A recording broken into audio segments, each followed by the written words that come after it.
The lights in the great hall are bright, but the air feels heavy. Every camera points towards one man, Captain Ibrahim Traoré.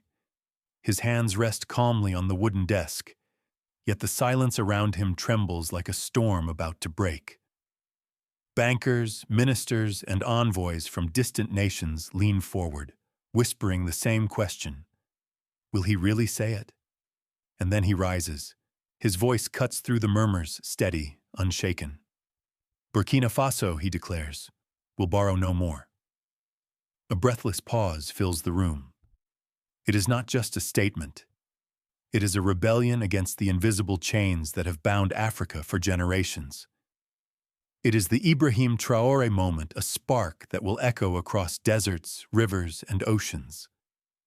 Around the world, screens flicker. Some call it madness. Others call it courage.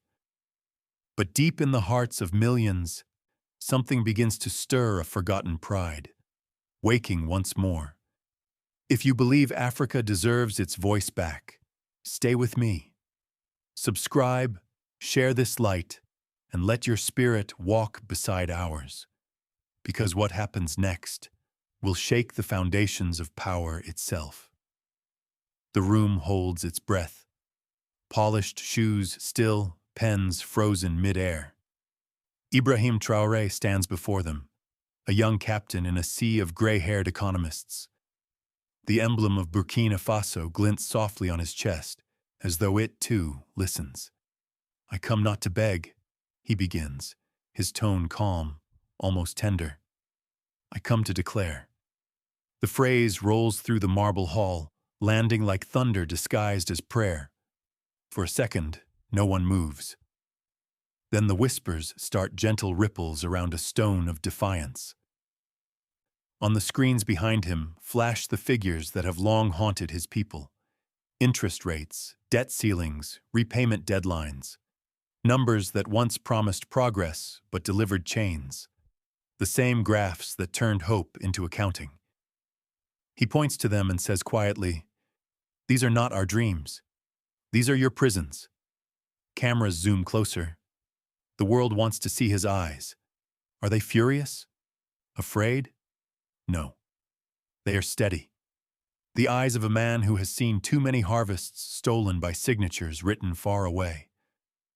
The hall, once filled with polite diplomacy, now feels like a courtroom, and history is on trial. He speaks of generations who plowed the land yet reaped nothing, of schools half-built because aid never arrived, of hospitals waiting for loans that came too late. He tells of farmers whose sweat watered foreign profits, of children who memorized debt before they could spell freedom. His voice grows stronger, rising with every sentence.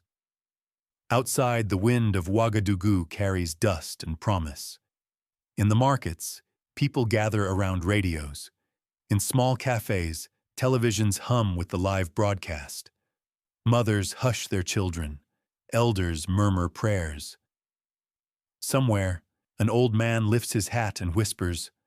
Finally, the camera cuts back to the hall.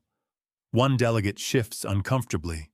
Another scribbles a note to his aide. They do not know how to answer a man who refuses the game. For decades, Africa has come to these rooms asking for permission to breathe. Today, a soldier has come to say, "We are already breathing." Traoré pauses. You can hear the faint hum of air conditioning, the click of a single camera shutter.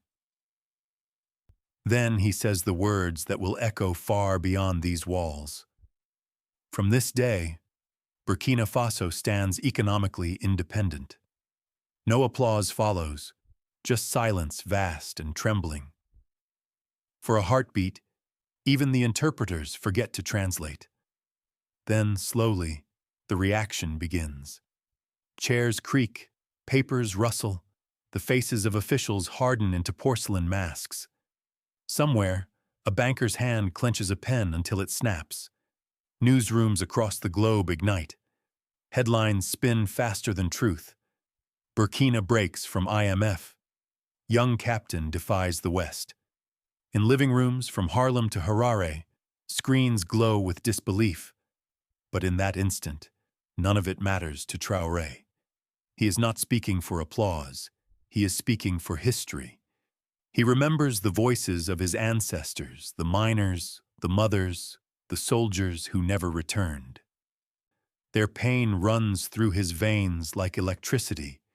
He is their echo made flesh. And when he says, "We will rise with our own hands," he is not just talking economics. He is speaking resurrection.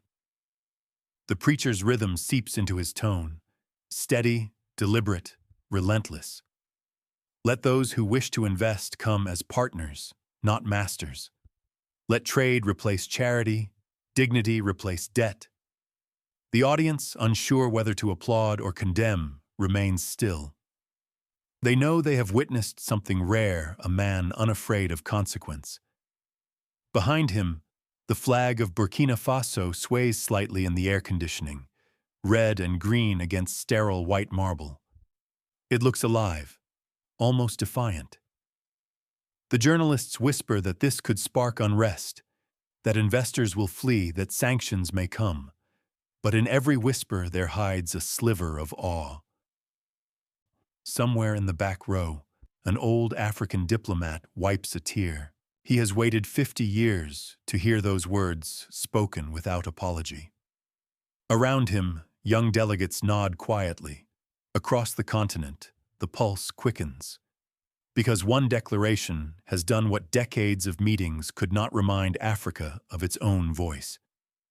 As Traoré finishes, he places both hands on the desk and looks around the hall. His final sentence is almost a whisper. Freedom begins when fear ends.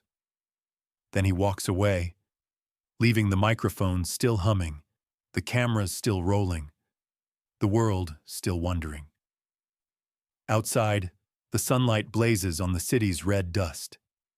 In the distance, church bells and mosque calls overlap, faiths divided, but hearts united by a single question that now burns from Dakar to Detroit. What will the world do to a man who says no? The cameras follow him out of the hall, but inside, the silence collapses into panic. Voices burst like thunder after a drought. Economists huddle, advisors whisper into phones, journalists rush towards the exits. The International Monetary Fund has been challenged on its own altar, and the priests of finance are not used to rebellion. Across the table, a silver-haired director adjusts his glasses and murmurs, "He cannot mean it." But the words are already circling the planet. Within minutes, the headlines spread. Burkina Faso declares economic independence. Screens in Washington, London, and Paris flash red. Stock tickers stumble. Something small, almost invisible, trembles in the foundations of the old order. An emergency meeting is called. Behind closed doors, the tone turns from disbelief to strategy. Suspend the next tranche of loans, says one. Freeze technical assistance, says another. Remind him where the world's markets lie, mutters a third. But underneath the polished anger lurks something new: fear. Fear that one African voice might awaken a choir. In the press room, microphones bristle like spears. Reporters ask if sanctions will follow, if aid will stop, if this is the first crack in a carefully built system. A spokesperson clears her throat and speaks of concern, of dialogue, of stability. Yet behind her careful words flickers the unease of power losing control. The phrase "Ibrahim Traoré reaction" begins to trend online, not because of the official statements, but because of the people's response, the jubilation, the pride, the disbelief turned into song. Across Africa, street radios hiss with excitement. In Nairobi, a taxi driver pumps his fist out the window. In Accra, a teacher stops mid-lesson to play the speech for his students. In Atlanta and Kingston, church choirs weave Traoré's words into gospel rhythms. The same voices that once sang of deliverance now sing of dignity. Meanwhile, financial commentators fill television screens with predictions of doom. Burkina Faso's economy will collapse, they insist. Investors will flee. Charts appear, arrows falling like wounded birds. But the preacher's cadence creeps even into these sterile studios, for beneath their statistics lies confession. He has broken the pattern, one analyst admits softly. If others follow, the system changes. In Ouagadougou, the reaction feels holy. Women in market stalls pour millet beer for strangers. Young men wave homemade flags through the dust. Mosques and churches alike ring bells and drums. It is as though the entire city exhales after decades of holding its breath. The government compound glows under the sun, not with arrogance, but with the quiet light of conviction. Traoré himself watches from a small room, his face half in shadow. He does not smile. He knows what comes next: pressure, isolation, perhaps betrayal. Yet his eyes do not waver. They will test us, he says to his aides, but they will learn we are not a number to be adjusted. Far away, in New York, television panels debate him like a myth come to life. Some call him a populist, others a prophet. One American anchor leans forward and whispers, "Something ancient stirs in Africa again." Her producer signals to cut to commercial, but the words linger in the air like incense. The next morning, international banks tighten their terms. Credit ratings fall.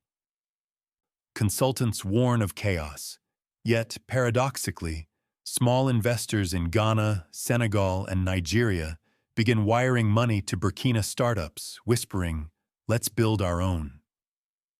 In the villages, grandmothers bless the captain by name. The wind carries their prayers over dry fields. The sermon rises again, not from pulpits, but from hearts. We were told to wait. Now we rise. The rhythm of rebellion becomes a rhythm of renewal. The IMF may hold the ledgers, but Africa holds the song. In boardrooms across Europe, men in suits study the footage once more, the steady stance, the unwavering tone. One of them sighs. He believes, he says quietly, and belief is more dangerous than debt. Night falls over the city of Washington. The skyline glitters, indifferent yet uneasy. In a corner office, a strategist closes her laptop and stares at the reflection of her own face. What if, she murmurs, he succeeds? Back in Burkina Faso, drums echo through the night. Children dance beneath the stars while their parents listen to old radios crackling with foreign news.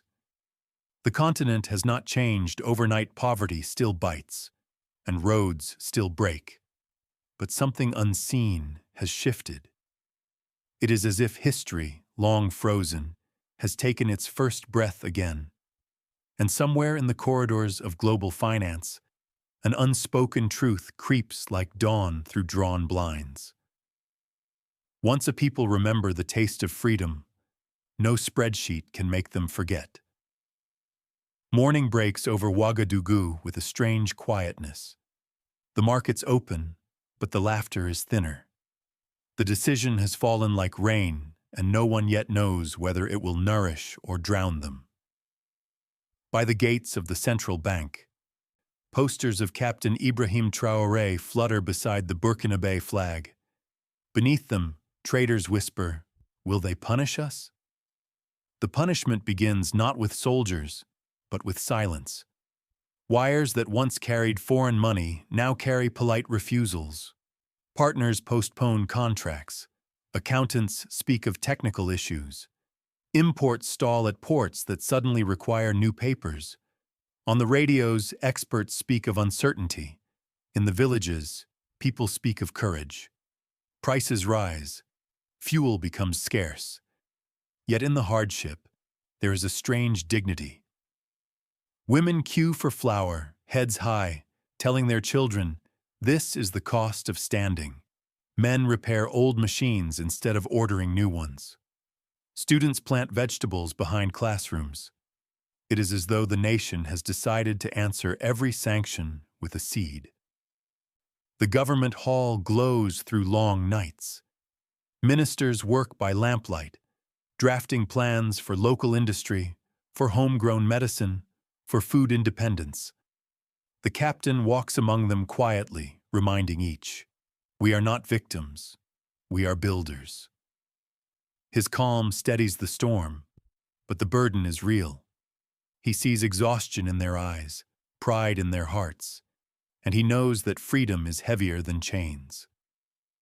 Outside Africa, commentators call him reckless. Western papers print photographs of empty shelves, but not of the farmers who rise at dawn to refill them. They count losses in numbers. Burkina counts gains in spirit. For every dollar withheld, 10 new hands learn to create. For every door closed, a window opens onto invention. Still, the pain bites. Mothers worry for medicine, teachers for pay, elders for peace. The captain listens to them all. In a televised address, he says softly, "We are in the desert, but the desert blooms when watered with faith." The crowd answers with silence first, then with singing. Across the city, voices join rough, cracked, beautiful. The hymn of resilience drowns the noise of despair. Weeks turn into months. Neighboring nations watch, some admire, others fear contagion. Delegations arrive quietly, offering discreet deals, oil for loyalty, loans for obedience. Traore shakes his head. "We trade in respect, not surrender." His defiance spreads like dry fire through savannah winds. Then comes the worst blow. An international bank freezes the state's reserves. For a moment, panic trembles in the corridors. But the next day, the people gather outside the palace, thousands strong, holding placards of millet, cotton, and gold. "These are our reserves," they shout. "You cannot freeze what God gave us." It rains that evening, heavy, cleansing rain. Children dance barefoot, their laughter rising above the thunder. The preacher's rhythm returns in the narrator's heart. Freedom is not a feast served to the patient. It is bread baked by the brave. In the rural north, communities revive forgotten crafts. Potters mold clay stoves. Blacksmiths forge tools from scrap metal. Innovation becomes a form of worship. The nation learns that independence is not an announcement, it is a daily act. Beyond the borders, diplomats whisper about stabilization missions, about protecting democracy. Yet the people already feel protected not by soldiers, but by purpose. For the first time in generations, they know exactly why they endure. In the capital, a grandmother tells a visiting journalist, "When my son left to work abroad, he sent money. Now he sends pride." Her words circle the air like prayer. They are not statistics, but scripture. As the sun sets, Traoré climbs the steps of the National Assembly. The building is worn, but the light upon its columns is golden. He turns to his guards and says, "Every empire demands tribute. Ours demands courage." Inside, lawmakers rise to their feet. No applause, only silence, the silence of agreement. The nation stands on a knife's edge, hardship on one side, honor on the other. And yet, the choice has already been made. They will bear the drought if it means the next harvest will be theirs. They will carry the cross if the resurrection belongs to Africa. The preacher's voice falls to a whisper. How much would you sacrifice for the right to decide your own tomorrow? He lets the question linger, heavy and holy, before ending with the promise of what is yet to come. For far across the ocean, in boardrooms lit by neon and fear, another storm begins to form. Washington is watching and planning. In New York, the skyline glows indifferent, but the newsrooms are restless. Screens beam images of dusty streets and determined faces. Anchors rehearse their lines. A young African leader defies the world order. Some smile as they say it, as though it were entertainment. Others speak with quiet awe, as though something sacred has begun. Across the Atlantic, policy advisors lean over conference tables, their language smooth and practiced. They talk of containment, of regional stability, of maintaining investment confidence. Yet beneath the polished phrases lies a tremor of uncertainty. For the first time, Africa's story is not being told about someone, it is being told by someone. In Washington, talk shows buzz with speculation. Is Traoré a visionary or a threat? A reformer or a rebel? Old commentators compare him to forgotten revolutionaries. Young voices on digital platforms call him the captain of a new conscience. His words replay endlessly the cadence of conviction cutting through the noise of politics. And in the churches of Harlem, in the cafes of Atlanta, in the quiet living rooms of Baltimore, elders watch the footage in silence. Some wipe tears. Others nod slowly, whispering, "We have seen this spirit before." They call it the Ibrahim Traoré moment, the instant when dignity crosses oceans and awakens memory. It feels like hearing a hymn long forgotten, now sung in a familiar key. Economists in London predict market tremors. Editorials in Paris question the viability of independence without assistance. Yet none of their numbers capture the heartbeat behind the movement. For numbers cannot chart faith, and faith is what now drives the Burkina Faso people. Around the globe, the younger generation listens differently. In Lagos, university students quote Traoré in debates about economics. In São Paulo, graffiti artists paint his face beside the words, "Freedom is not for sale." The message spreads not through politics, but through pulse, through music, murals, and prayer. Meanwhile, diplomats scramble. Sanctions are drafted, then softened, then redrafted again. No one wants to seem colonial, yet no one wants to lose control. The world finds itself caught between the old vocabulary of dominance and the new language of respect. And quietly, among the African diaspora, conversations change. For decades they asked, "When will Africa stand?"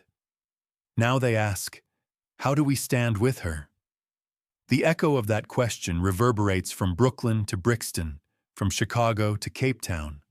It feels less like politics and more like prophecy. Night falls over Washington, over Paris, over Ouagadougou. In each city, someone sits by a window, thinking not of markets or headlines, but of a single truth now too loud to ignore. Freedom, once spoken, cannot be unsaid. Yet as hearts awaken, power recalculates. In the corridors of influence, a quiet consensus begins to form, one that could either recognize Africa's rebirth or strangle it in its cradle. And somewhere in the dark, the world's oldest question rises once more. Can a free Africa be allowed to exist? Morning returns to Ouagadougou like a prayer answered softly. The dust hangs golden in the light, and the city hums with quiet determination. Shops reopen, workers gather in courtyards, and children march to school with notebooks clutched like flags. Life does not wait for permission, it simply continues. In the heart of the capital, a new project begins. The foundations of a solar field stretch across the horizon, rows upon rows of mirrored panels glinting like hope itself. Engineers work beside farmers, soldiers beside students. There are no titles here, only purpose. Each man and woman carries a small part of a larger dream: to power a nation not with borrowed electricity, but with its own sunlight. The government's plans multiply. A factory for local medicine rises from red earth. Irrigation canals cut through once barren land. Traore walks among the builders, listening more than speaking. "We are writing our economy in the soil," he tells them. And the soil does not lie. At night, street musicians play songs of the revolution's soft rhythms of gratitude, of endurance. The melodies drift through open windows into homes lit by candles and small solar lamps. People eat modestly, but they eat together. Independence, once an idea, now tastes like millet and humility.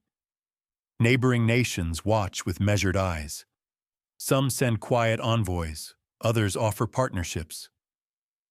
Mali speaks of a shared power grid, Ghana of trade without intermediaries. Across the Sahel, the map begins to shift not in borders, but in belief. For the first time, cooperation smells of pride rather than pressure. International observers, once skeptical, begin to soften their tone. A British journalist writes, "Burkina Faso's courage has become its currency." A South American economist calls it a laboratory of dignity. But Traoré knows praise can be as dangerous as criticism. "They will smile at us," he warns, "then ask us to sign again." He returns often to the countryside, the birthplace of his conviction. There he kneels beside farmers who work with cracked hands and full hearts. "Captain," one of them says, "we have little, but it is ours." Traoré smiles. "That," he replies, "is the beginning of wealth." As night falls, the city glows faintly from its new power lines. The hum of machinery blends with the songs of crickets. It is not prosperity, yet it is preparation. But in every street, in every prayer, there lingers the same vow. Never again dependent. Never again voiceless. The preacher's voice lowers, reverent and firm. The chains are broken, but the journey is long. Every dawn will test the promise made beneath those marble lights. And as the screen fades to black, the words appear across the silence. Burkina Faso has chosen the harder path, but it leads home. The night is quiet again, but it is not the quiet of defeat. It is the hush that follows revelation. The land breathes, weary yet awake, its heartbeat steady beneath the dust. A nation once defined by numbers now moves to the rhythm of its own making. The world watches, still divided between disbelief and respect, as Burkina Faso proves that courage does not need permission to exist. This was more than a policy shift. It was a spiritual renewal. The moment when one man's conviction became a continent's confession. It was, and will remain, the Ibrahim Traoré moment, the instant when Africa's voice returned to its body. Every elder who once whispered someday now hears that whisper answered. Every child born under the shadow of dependency now opens their eyes to a dawn of dignity. But the story is not finished, for every bold stand invites resistance. Every declaration invites doubt. Around the world, discussions continue, strategies form, and markets adjust. Yet through all the noise, one truth holds steady: a nation that chooses freedom over comfort cannot be conquered, only challenged. And that challenge becomes its testimony. In churches, mosques, and living rooms across the diaspora, elders repeat the phrase with reverence. He spoke for all of us. Some call it rebellion, others call it redemption. But history, when it writes this chapter, will call it resurrection. Because what began as a leader's decision has become a people's inheritance. And when the next generation looks back, they will study the Ibrahim Traoré reaction, not as a headline, but as a hymn, a song of endurance sung in the language of faith. They will understand that freedom is not won by shouting at empires, but by building in silence, brick by honest brick. So tonight, as candles burn in quiet windows from Ouagadougou to New Orleans, we give thanks not for the absence of struggle, but for the presence of purpose, for the courage to rise, to rebuild, to remember who we are. If you believe this flame must not die, share this story, speak it forward, and write in the comments. Africa will rise again. Because when a man stands, the world remembers the Ibrahim Traoré moment. But when a people rise, the world never forgets the light they leave behind.